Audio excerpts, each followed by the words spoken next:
ನಮಸ್ಕಾರ, ನೀವು ನೋಡ್ತಾ ಇದ್ದೀರಾ ಶ್ರೀ ಮಾರಿಕಾಂಬಾ ಡಿಜಿಟಲ್ ಟಿವಿ. ನಾನು ಸೃಷ್ಟಿ ನಾಯ್ಕ್. ಶಿರಸಿಯಲ್ಲಿ ನಡೆದ ಬೆಟ್ಟ ಹಕ್ಕು ಹೋರಾಟಗಾರರ ಸಭೆಯಲ್ಲಿ ಅರಣ್ಯ ಇಲಾಖೆ ವಿರುದ್ಧ ಗಂಭೀರ ಆರೋಪ ಕೇಳಿಬಂದಿದೆ. ಬಾಗಾಯತಕ್ಕೆ ಸಂಬಂಧಿಸಿದ ಬೆಟ್ಟ ಪ್ರದೇಶದಲ್ಲಿ ಸಾಗುವಳಿದಾರರು ಹಾಗೂ ವಾಸ್ತವ್ಯಕ್ಕೆ ನೆಲೆಸಿರುವ ಅತಿಕ್ರಮಣದಾರರ ವಿಚಾರದಲ್ಲಿ ಅರಣ್ಯ ಇಲಾಖೆಗೆ ಹಸ್ತಕ್ಷೇಪ ಮಾಡುವ ಅಧಿಕಾರ ಇಲ್ಲ ಎಂದು ರವೀಂದ್ರ ನಾಯ್ಕ್ ಹೇಳಿದ್ದಾರೆ. ಈ ವಿಚಾರದಲ್ಲಿ ಅರಣ್ಯ ಇಲಾಖೆ ಯಜಮಾನರಂತೆ ವರ್ತಿಸುವುದು ಸರಿಯಲ್ಲ ಎಂದು ಅವರು ಆಕ್ರೋಶ ವ್ಯಕ್ತಪಡಿಸಿದರು. ಶಿರಸಿ ತಾಲೂಕಿನ ರಾಜೀವ್ ನಗರದಲ್ಲಿ ನಡೆದ ಅರಣ್ಯ ಭೂಮಿ ಹಕ್ಕು ಹೋರಾಟಗಾರರ ವೇದಿಕೆಯ ಸಭೆಯಲ್ಲಿ ಅಧ್ಯಕ್ಷ ರವೀಂದ್ರ ನಾಯ್ಕ್ ಅರಣ್ಯ ಇಲಾಖೆಯ ಕಾರ್ಯವೈಖರಿಯ ವಿರುದ್ಧ ತೀವ್ರ ಅಸಮಾಧಾನ ವ್ಯಕ್ತಪಡಿಸಿದರು. ಬಾಗಾಯತಕ್ಕೆ ಒಳಪಡುವ ಬೆಟ್ಟ ಪ್ರದೇಶಗಳಲ್ಲಿ ಸಾಗುವಳಿ ನಡೆಸುತ್ತಿರುವವರು ಹಾಗೂ ವ್ಯವಸಾಯಕ್ಕೆ ನೆಲೆಸಿರುವ ಅತಿಕ್ರಮಣದಾರರ ವಿಚಾರದಲ್ಲಿ ಅರಣ್ಯ ಇಲಾಖೆಗೆ ಆಡಳಿತಾತ್ಮಕ ಅಧಿಕಾರ ಇಲ್ಲ ಎಂದು ಅವರು ಸ್ಪಷ್ಟಪಡಿಸಿದರು. ಕಂದಾಯ ಇಲಾಖೆಯ ವ್ಯಾಪ್ತಿಯಲ್ಲಿರುವ ಬೆಟ್ಟ ಪ್ರದೇಶದಲ್ಲಿ ಮರಗಳ ಸಂರಕ್ಷಣೆ ಮತ್ತು ಪಾಲನೆ ಮಾತ್ರ ಅರಣ್ಯ ಇಲಾಖೆಗೆ ಅಧಿಕಾರವಿದ್ದು, ಭೂಮಿಯ ಹಕ್ಕು ಅಥವಾ ಅತಿಕ್ರಮಣದಾರರನ್ನು ಪ್ರಶ್ನಿಸುವ ಅಧಿಕಾರ ಇಲ್ಲ ಎಂದು ಅವರು ಹೇಳಿದರು. ಬ್ರಿಟಿಷರ ಕಾಲದಲ್ಲೇ ಬೆಟ್ಟ ಪ್ರದೇಶವನ್ನು ಮೀಸಲು ಅರಣ್ಯದಿಂದ ಹೊರಗಿಟ್ಟು ಕಂದಾಯ ಇಲಾಖೆಗೆ ಸೇರಿಸಲಾಗಿದ್ದು, ಅರಣ್ಯ ಇಲಾಖೆ ಯಜಮಾನರಂತೆ ವರ್ತಿಸುವುದು ಸರಿಯಲ್ಲ ಎಂದು ರವೀಂದ್ರ ನಾಯ್ಕ್ ಅಭಿಪ್ರಾಯಪಟ್ಟರು. ಹೊಸ ಅತಿಕ್ರಮಣಕ್ಕೆ ಯಾವುದೇ ಅವಕಾಶ ನೀಡಬಾರದು. ಆದರೆ ಈಗಾಗಲೇ ಸಾಗುವಳಿ ಮಾಡುತ್ತಿರುವ ಹಾಗೂ ವ್ಯವಸಾಯಕ್ಕೆ ನೆಲೆಸಿರುವ ಸಾವಿರಾರು ಕುಟುಂಬಗಳ ಭೂ ಹಕ್ಕಿನ ಸಮಸ್ಯೆಗೆ ಸರ್ಕಾರ ಶಾಶ್ವತ ಪರಿಹಾರ ಕಂಡುಕೊಳ್ಳಬೇಕೆಂದು ಅವರು ಆಗ್ರಹಿಸಿದರು. ಇದೇ ವೇಳೆ ನಗರಸಭೆಯ ಮಾಜಿ ಅಧ್ಯಕ್ಷ ಪ್ರದೀಪ್ ಶೆಟ್ಟಿ ಸೇರಿದಂತೆ ಹಲವರು ಸಭೆಯಲ್ಲಿ ಭಾಗವಹಿಸಿ ಬೆಟ್ಟ ಅತಿಕ್ರಮಣದಾರರ ಸಮಸ್ಯೆಗಳ ಕುರಿತು ಸಂಘಟಿತ ಹೋರಾಟದ ಅಗತ್ಯವಿದೆ ಎಂದು ಅಭಿಪ್ರಾಯ ವ್ಯಕ್ತಪಡಿಸಿದರು.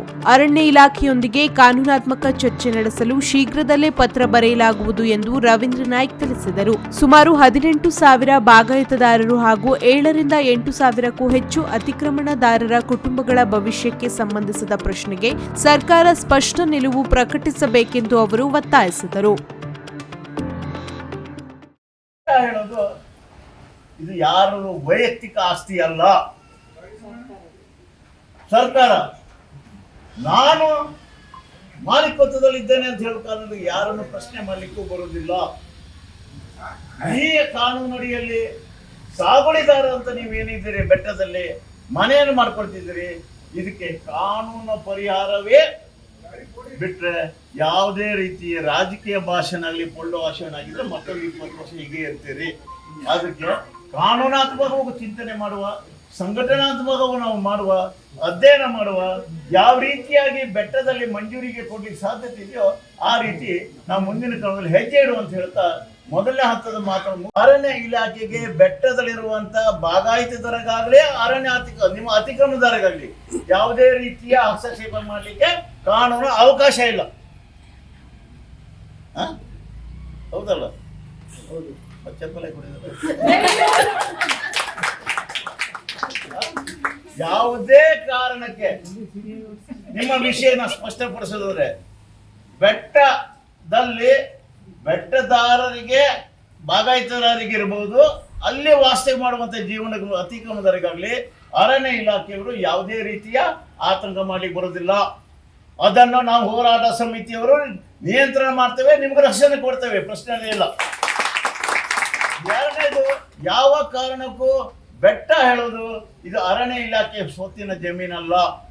ಕೇವಲ ಅಲ್ಲಿ ಇರುವಂತ ಮರವನ್ನು ಕಾಪಾಡೋದು, ರಕ್ಷಣೆ ಮಾಡೋದು, ಕ್ರಮ ತಗೊಳ್ಳಿಕ್ಕೆ ಅಷ್ಟೇ ಅವ್ರಿಗೆ ಅವಕಾಶ ಇದೆ. ಬಿಟ್ಟರೆ ಉಳಿದೆಲ್ಲವೂ ಕಂದಾಯ ಭೂಮಿಯ ಒಡೆತನಕ್ಕೆ ಸಂಬಂಧಪಟ್ಟಂಥದ್ದು. ನಿಮಗೆ ಯಾರು ಪ್ರಶ್ನೆಗಳು ಮಾಡಬೇಕಿದ್ರೆ ಕಂದಾಯ ಇಲಾಖೆ ಪ್ರಶ್ನೆಗಳನ್ನು ಮಾಡಬೇಕು. ಕಂದಾಯ ಇಲಾಖೆ ಮಂಜೂರಿ ಬಗ್ಗೆ ಕ್ರಮ ತಗೊಳ್ಬೇಕು. ಈಗಾಗಲೇ ನಾನು ನಿಮಗೆ ಪ್ರಸ್ತಾಪ ಮಾಡಿದಂತೆ ಸಿದ್ದಾಪುರದ ಕೋರ್ಟ್ ಸಹಿತ ಬೆಟ್ಟದಲ್ಲಿ ಇರುವುದು ಸರ್ಕಾರ ಕೊಟ್ಟಿದೆ. ಅದರಲ್ಲಿ ಎರಗಡೆ ಇರುವಂತ ಬಹಳ ಮಂದಿ ಸಹಿತ ಮಂಜೂರಿ ಕೊಟ್ಟ ಉದಾಹರಣೆಗಳಿದೆ. ಹಾಗಾಗಿ ಕಾನೂನಾತ್ಮಕವಾಗಿ, ಸಂಘಟನಾತ್ಮಕವಾಗಿ ನೀವು ಇದನ್ನ ಮುಂದುವರಿಸುವ ಬಗ್ಗೆ ಚಿಂತನೆ ಮಾಡಿ ಅಂತ ಕೇಳ್ತಾ ಇದ್ದಾನೆ. ಮತ್ತೆ ಯಾವ ಕಾರಣಕ್ಕೂ ಸರ್ವೆ ಸೆಟಲ್ಮೆಂಟ್ ಪ್ರಕಾರ ಅರಣ್ಯ ಭೂಮಿಯನ್ನ ಇದನ್ನ ಅರಣ್ಯ ಇಲಾಖೆಯಿಂದ ವರ್ಗಾವಣೆ ಆಗಿದೆ. ಅರಣ್ಯ ಇಲಾಖೆಯಲ್ಲಿ ಅರಣ್ಯ ಕಾನೂನಿನಲ್ಲಿ ನಿಮಗೆ ಮಂಜೂರಿ ಕೊಡ್ಲಿಕ್ಕೂ ಬರೋದಿಲ್ಲ, ಮಂಜೂರಿ ಅಡಿಯಲ್ಲಿ ನಿಮಗೆ ಆಮೇಲೆ ಕ್ರಮ ತೆಗೆದುಕೊಳ್ಳಿಕ್ಕೂ ಬರೋದಿಲ್ಲ. ಇದು ಬಹಳ ಮುಖ್ಯವಾಗಿರುವಂತ ಅಂಶ. ಅವರಿಗೆ ಅಧಿಕಾರವೇ ಇಲ್ಲದಿರುವಂತ ಬೆಟ್ಟದಲ್ಲಿ ಬಾಗಾಯತನಿಗೆ ಸರಿ ಸಮಾನವಾಗಿ ಅರಣ್ಯವಾಸಿಗಳಿಗೂ ಸಹಿತ ಅಂತ ನಾವೇನು ತಿಳ್ಕೊಂಡಿದ್ದೀವೋ ನಿಮಗೂ ಸಹಿತ ಸಮಸ್ಯೆಗಳಾಗ್ತಾ ಇದೆ. ಇದನ್ನ ಪ್ರಶ್ನೆ ಮಾಡುವಂತ ಅಧಿಕಾರ ಅರಣ್ಯ ಇಲಾಖೆಗಿಲ್ಲ. ನೀವು ಫಸ್ಟ್ ತಿಳ್ಕೋಬೇಕು. ಅರಣ್ಯ ಇಲಾಖೆಗೆ ಬೆಟ್ಟದಾರರಿಗಿರ್ಬೋದು ಅಥವಾ ಅತಿಕ್ರಮಣ ಮಾಡಿದಂಥವರಿಗೆ ಅವಕಾಶಗಳಿಲ್ಲ. ಈ ಹಿಂದೆ ಅರಣ್ಯ ಕಾಯ್ದೆಯಡಿಯಲ್ಲಿ ಏನು ಬೆಟ್ಟದಾರ ಸಾಗುವಳಿ ಮಾಡುವಂತ ನೀವೇನು ಅರ್ಜಿ ಹಾಕೊಂಡಿದ್ರಲ್ಲ, ಆ ಅರ್ಜಿ ಇನ್ನೂ ವಿಚಾರಣೆ ಮಾಡಿಲ್ಲ. ಅಲ್ಲಿ ಏನ್ ಹೇಳ್ತಿದ್ದಾರೆ ಅಂದ್ರೆ, ಅವಾಗಿರುವಂತ ಕಂದಾಯ ಇಲಾಖೆಯರು ಬೆಟ್ಟ ಇದು ಅರಣ್ಯ ಅಲ್ಲ, ಕಂದಾಯ ಅಂತ ಹೇಳ್ತಾರೆ. ಕಂದಾಯ ಅಂದ ಮೇಲೆ ಫಾರೆಸ್ಟ್ ಅವ್ರಿಗೆ ಏನ್ ಕೆಲಸ ಇದೆ ಬೆಟ್ಟದಲ್ಲಿ?